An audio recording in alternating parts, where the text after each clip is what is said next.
Мрзливата ќерка, чита Александар Станојков. Ќерко мори ќерко, да што беше оваа мрза твоја? Еве, сите твои другачки си кладоа разбој, си искаа платно, си направија руо и се омажија, а пак ти не сакаш да клаиш разбој. Ај, ќерко, клај еден разбој да искаиш барем едно платно, за да те чујат светот и знаеш да ткаиш и да те профалат, да те посакаат од негде да те омажат. Слушајќи тие зборови, ќерката од мајка й стори гајрет и кладе еден разбој да ткаи платно.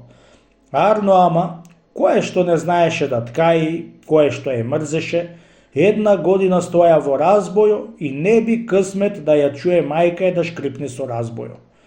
Многу пати сакала мајката да влези во кошарата, да ја види како ткаи ќерка е, без да шкрипне со скрипците. Таа не ја оставала да влези, чунки се затворала. Бори, чекај да видам како знаеш ќерко, е велела, па да појдам стред село и да се повалам со тебе.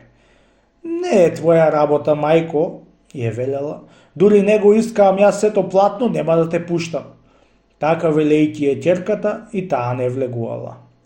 Еден ден поминал еден ѓак низ село да збира милостина за некој манастир и идејќи у нив ја викнала мајката на ќерката. Ќерко, ќерко, шкрипни со пустиот разбој, барем еднаш сега, иди сега еден ѓак. Ако сака враг нека идит, мајко, ја викнала од кошарата. Уште на една жица остана во пустото платно, со што да шкрипнам. Кога го чула тој збор мајката, насила ја влезе во кошарата и која да види, што да види? Сите жици што биле во брдилата ја искинала и само една жица била здрава.